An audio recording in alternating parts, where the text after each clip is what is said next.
উমা তো ঠিক ছুটি কাটিয়ে চলে গেলেন নিজের কৈলাসে। এবার শ্যামা মায়ের আসার পালা, কিন্তু তার আগে আসেন মা লক্ষ্মী, তোমরা তো সবাই জানোই। তাই রবিবার যখন আমি আঁকাতে গেছিলাম তাই আমি ভাবলাম মা লক্ষ্মীর ছবিটা দেওয়াই বেস্ট হবে, যেহেতু সোমবার দিনই পড়েছে মা লক্ষ্মীর পুজো। তো ওদের ছবিগুলো কমপ্লিট হয়ে গেছে, চলো এবার তার ফাইনাল লুকটা দেখে নাও। আমার না ওদের সাথে সময় কাটাতে খুব ভালো লাগে, আমি এই রবিবারটার জন্য অপেক্ষা করে বসে থাকি। তো চলো এবার নেক্সট ব্যাচের দিকে যাওয়া যাক। এখানে এসেই আমি ওদেরকে ছবি দিয়ে দিয়েছি আর ওরা সেই অনুযায়ী আজকে ছোটরাও সব ওয়াটার কালার করবে বলে নিয়ে এসেছে দেখলাম। এই নতুন রং খাতা এই সমস্ত কিনে গিয়ে ওরা আজকে আমার জন্য অনেকগুলো গিফট নিয়ে এসেছে। এই ব্যাপারটা ভালো লাগলেও আমি এটা সাপোর্ট করি না, কারণ ওরা নিজেদের পকেট বাঁচিয়ে আমার জন্য এনেছে। তো এই টাকা দিয়ে ওরা নিজেদের জন্য কিছু কিনতে পারতো, তাই আমি পরীকে একটু বকে দিলাম, বাট ও তাতেও হাসছিল। আসলে ব্যাপারটা কি, আমরা যখন নিজের পছন্দের কাউকে কিছু গিফট করি আর সেই কিছু বকা দিলেও সেই ব্যাপারটা খারাপ লাগে না, ওটা আরো বেশি একটা ভালো লাগে আর কি, এরকম হয়ে যায় ব্যাপারটা।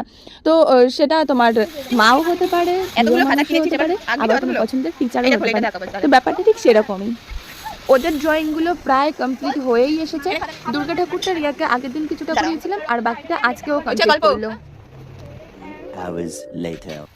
এখন আমি যাচ্ছি বাড়ি। আমি আজকে মাইনা পেয়েছি, তোমরা কি আমার হাতের দিকে খেয়াল করেছো?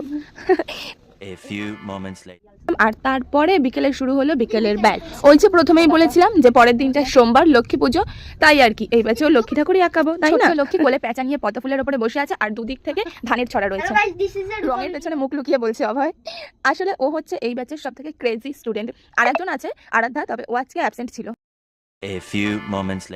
সন্ধ্যাবেলা মা চা দিল আর সাথে ছিল ক্রিম বিস্কুট আর শনপাপড়ি, দুটোই মিষ্টি জিনিস। মিষ্টি জিনিস দিয়ে কি কেউ চা খায়? তবে আমার মাকে কে বোঝাবে। পরীর দেওয়া এই ক্লিপটা পড়েছিলাম আজকে, এটাই আমার সব থেকে বেশি ভালো লাগে। এই মিনি ব্লগটা স্টার্ট করার সময় আমি এই ডায়েরিটা তোমাদেরকে দেখিয়েছিলাম, তখন আমি একটা ছবি এঁকেছিলাম কিছুটা, বাকিটা এখন কমপ্লিট করব। তো ছবিটা কমপ্লিট করে তোমাদের সাথে শেয়ার করব ভাবলাম, কিন্তু তখনই আমাকে অন্য কোথাও একটা যেতে হলো। দেখো আমরা যখন এসেছি তখন জায়গাটা কতটা ফাঁকা রয়েছে।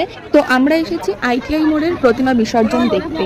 এটা আমাদের বাড়ি থেকে 5 মিনিটের হাঁটা পথেই হয়। বাবা আমার জন্য পাপড়ি চাট এনে দিল।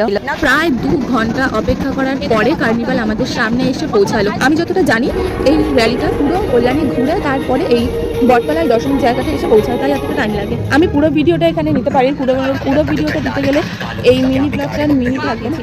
তোমরা যারা ITI মোড়ের প্রতিমা দর্শন করোনি তারা এখন দেখে নাও। এই দিন কে কে দশমী দেখতে গেছিলে, তারা যদি কেউ আমার ভিডিওটা দেখে থাকো তাহলে অবশ্যই একটা কমেন্ট করে জানিও, ভালো লাগবে আর কি দেখলে।